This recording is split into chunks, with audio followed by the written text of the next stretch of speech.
This movie is god-awful and congested, but the 90s flavor is here, so why not return? We gotta return. You know the 90s when rappers used to rap with their hands? It's here. It's here.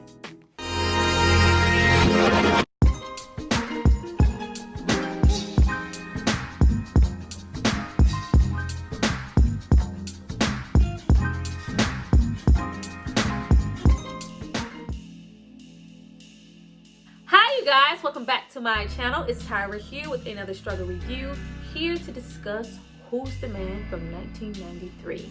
Now this movie stars Ed Lover and Dr. Dre and all the rappers from the late 80s and early 90s. Like when I tell you everybody is here, and this movie alone is worth revisiting just for the hip-hop ass time capsule that it is.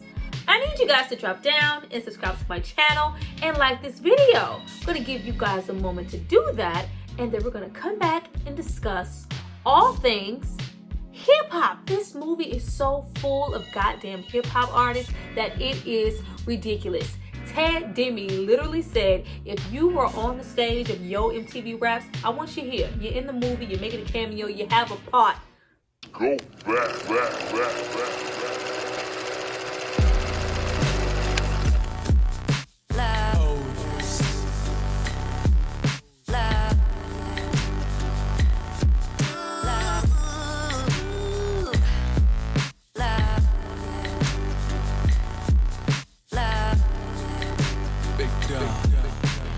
You guys have hopefully subscribed to see more of me. Let's get into this video. But before we jump into the video, I have to give a shout out to the person who paid for and requested this movie. So if you happen to get your life, and I know you about to because I'm about to sing and rap all kinds of lyrics, it's not because of me, it's because of this person right here.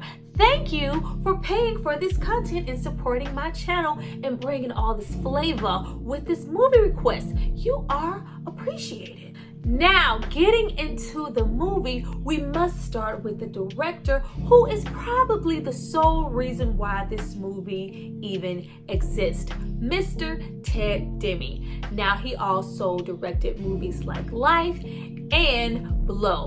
But he got his start here with Who's the Man as a director and a producer of Yo MTV Raps. Now, if you are a little bit younger, you may not know what that is, but Yo MTV Raps was a video program that catered strictly to hip-hop via their videos and via hip-hop artists coming on as guests.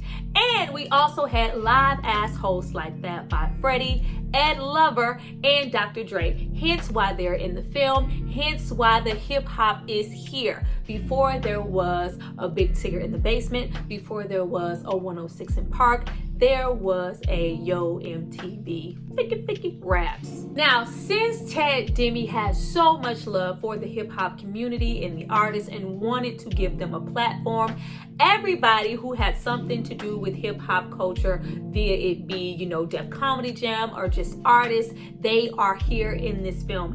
Everyone from Bill Bellamy, Bernie Mac, Bootlegged Lou, Kris Kross, Naughty by Nature, Queen Latifah, Salt-N-Pepa, KRS-One, The Guru, Heavy D, Tribe, Flavor Flav. Everybody is freaking here. Even fucking Bushwick Bill. This year, Halloween fell on the weekend. Ow, me and Ghetto Boys are trick-or-treat and ooh, robbing little kids for bags. So police got behind our ass. Everybody's here. Everybody is here. Name one. They here. It was popping. Now, in Ted Demme's quest to give hip-hop an even bigger form and give everybody and their mama a role, the film suffers for it. Even though we absolutely love to see it, because I had a really fucking good time here just going, oh, look. You can just name them off. It's so many people we know and love who have contributed so much to music.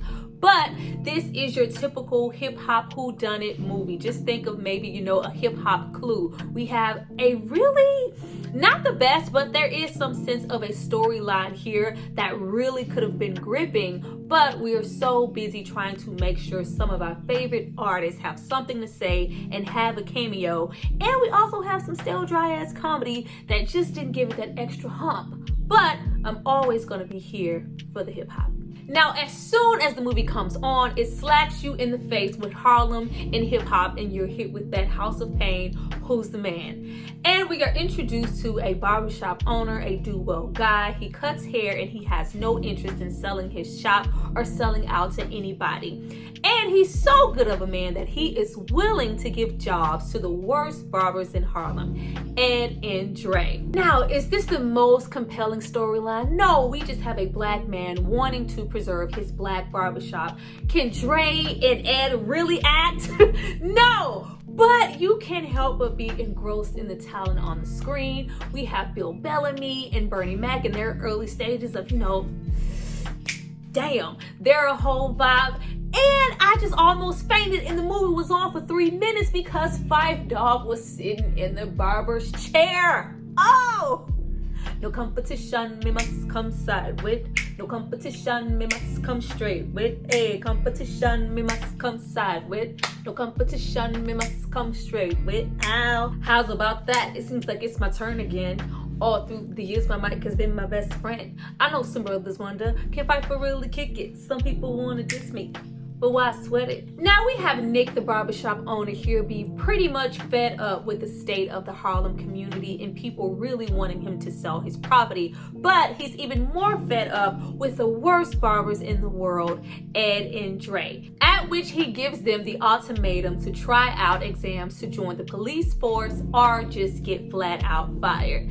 And this is when we get real 90s because we get into what? Me work for the man?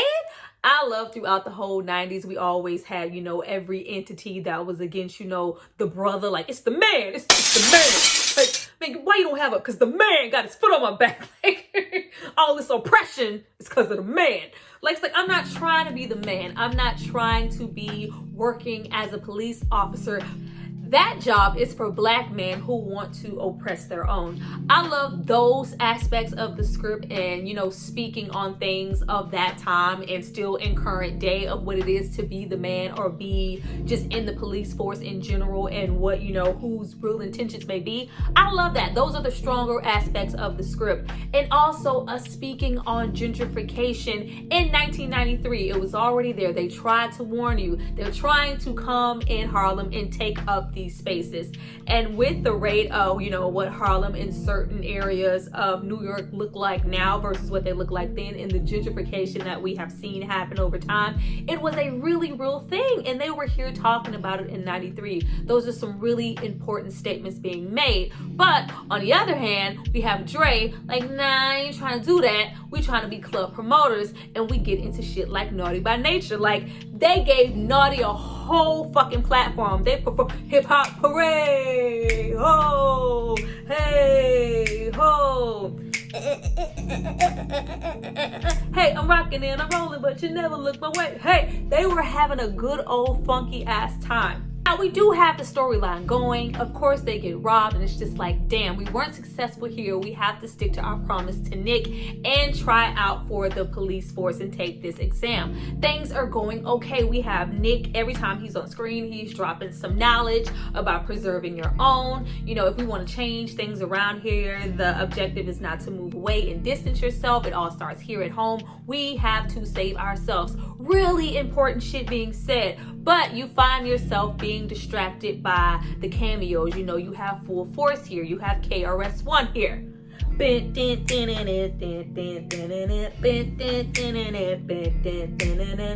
bridge is over. The bridge is over. Bye-bye. You have everybody here. You have Bow-Legged Lou here as 40 ounce. Like, by the way, Bow-Legged Lou here, as far as acting goes, he gave the, Pee-wee, we're gonna kick your funky ass. Pee-wee gave the, the better of the hip-hop artist performances, but everybody was just pretty much here as eye candy, and it subtracts so much from the story. So even though we have really great things going here, like our Nick character, the Nick character here by far is the most developed character in the film. Everybody else has no character development whatsoever. Almost none for Dre and Ed also. But Nick is for the people. He's constantly discussing preservation and ownership and taking people in. This is a good brother.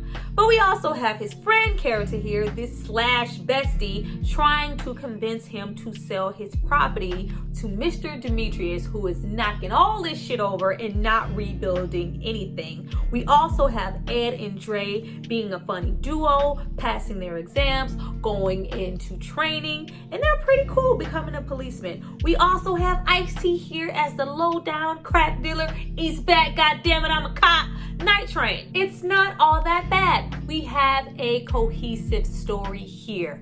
That is until we get into the repetitive running gags. Now we have Dennis Leary here, whose whole entire objective in the film is to yell. He is completely irate. In fact, every single officer here on screen objective is just to yell. It almost turned into, hilariosity territory, and it felt like we were kind of watching Police Academy. Even though, this is a comedy, it was just like, damn, we have no other traits. His whole objective is to be irate, is to throw things, and his other agenda is to make sure he keeps Dre from eating a satisfying donut. Speaking of Dre, there's also that running gag of fat jokes that tend to come his way because he is a heavier man. And as far as Ed is concerned, we have this running gag of random women coming up to him, slapping the dog shit out of him because he keeps lying on his dick. How dare you tell somebody, I slept with you? Why? A lot of these things here are really, funny the first time, but after you hear them and see them a third or fourth time, it's just like, okay. Same can go for the Asian forensics guy, the repetitive conversation, them saying "hiya" at the end of every sentence. And of course, we still have those same old cameos. We have Dre and Ed, newly found officers not doing their fucking job, harassing the homies, rolling up on people like 40 ounce, and leaders of the new school. Yo, you the man now? Yo, Ed Lover's the man? Oh, I'm an Ella, an Ela, simply just a leader. Base in a space means peace, see you later. Later, alligator. Pop goes the weasel in the herbs, the inflator. Like, everybody's here. Everybody is here, and we love it. But if they would have dialed it back just a little bit. Now, after we are about an hour into the film, we get into the actual whodunit, and we have a murder take place to even wonder who done it in the first place. We have Nick shot in his barbershop, blown up. Now, this is about the time that I fucking fell out. This is a comedy, and this is the part of the film that's supposed to take a more serious tone. But, oh my God, we get to this fucking funeral scene, and we have Pee-wee, 40 ounce, full force, ain't my type of hype, singing Precious Lord. Why? Fucking why? Like, the dramatics and the extraness of it all, like, it was extra as fuck. It was like, why Pee-wee? None of this was warranted. Like, that was so left field and out there and still so funny at the same time. I don't know if that was supposed to be taken serious or what, but I was laughing. Are we supposed to be laughing at a funeral? Let me know. I ain't know Precious Lord was supposed to take us there. We get into Dre and Ed taking their job a little bit more serious. The shop has been left to them, and they want to make him proud and also avenge his whole situation. We need to find out who did this to Nick. Now, we have a lot of shit going on, but we have a whole lot of hip hop in the background, and honestly, I had stopped paying attention. We get into, them interrogating certain people. They're interrogating Night Train and Ice-T, that whole situation. I didn't care too much for that. All I know is party and bullshit. There was some Biggie in the background. We get into him, being shot, and it's just like, if it wasn't him, it was somebody else. We get into a lot of fingers being pointed into who done it and why. And we also get into them, following the guns. Like, who had the guns? The guns are made in Germany, in this soil, and that, this, that, and the third leads us to Guru, aka, and you'll be happy as hell to get a record deal. Maybe you sold yourself to have massive, someone that with the massive appeal. It was getting, it was really, really getting good. You got Follow the Leader by Rakim in the background. I was just floored and ready with the hip hop. I had stopped paying attention to the movie long ago because there was no superb acting going on. There was no, conscious of, oh, this is really getting good. It was just like, you know what? I'm still here. I really don't care for it, but the movie is slapping. Is that Rakim? Is that Guru? Is that Ice-T?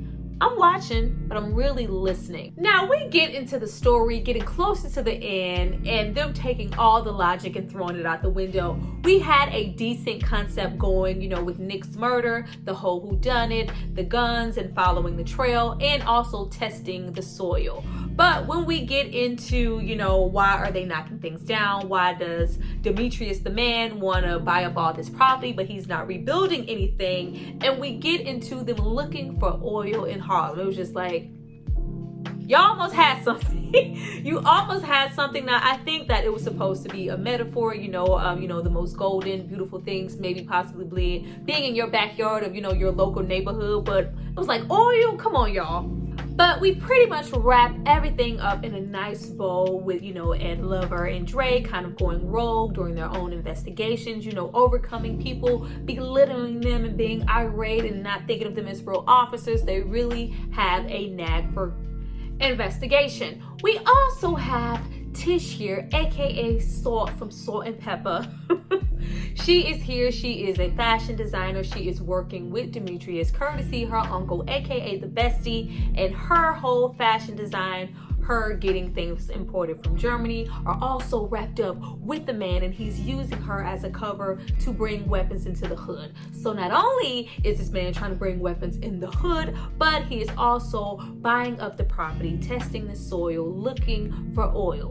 The man had his foot out on our neck, and he was not letting up. Now, right after this bomb-ass fashion show, like the fashions in the fashion show were really, really good, and we got into that early Jodeci, let's go through the motions, baby. Let's go through the motions, baby. That's that first Jodeci single that didn't really pop off when they were trying to do that New Jack Swing before we got to Button for My Lady. Yes, you see? Knowledge. The fashion show was slapping. The guys are through investigating, and we really get into whodunit. I love how they try to have Demetrius say some prolific shit like read the Bible and Cain slaying his brother ass stuff. Like, dude, get out of here, get off screen, we're done with you. But we get into the matter of whodunit and what someone is willing to do and sacrifice to get ahead. We get into the best friend actually killing Nick for the property to help Demetrius, and him just being a bad dude all around. He killed Night Train. He has just been on a funky ass loop. But is it a big shocker that he did it? Did we not know that he was the whodunit this entire time? Of course we did, but 90s movie got a 90s. We get all the way to the end, and we have them come into all of this money because when they go to honor Nick and clean up the barbershop because they no longer want to be police officers anymore, shooting at this thick ass New York rat, they strike oil, and there was actually oil underneath Nick's property the entire time. Now we have this grand spanking new beautiful barbershop in the middle of Harlem as Nick would have wanted it in the first place. Not only that, but everybody is coming through to get the funky ass haircuts that they are offering. That looks absolutely ridiculous. And we even have one of the man coming in the end, Dennis Leary, to get a haircut. Well, you guys, that was my review for Who's the Man. I hope you enjoyed it. Please drop down and tell me what you thought about this review and what you think about this movie as a whole. Do you find that it's problematic? Do you think, that it didn't age so well? Or do you not care, girl? This is still funny as the day that it dropped. I really don't know. I have my feels about it. I look forward to reading you guys' comments. I see you guys for my next video. Bye.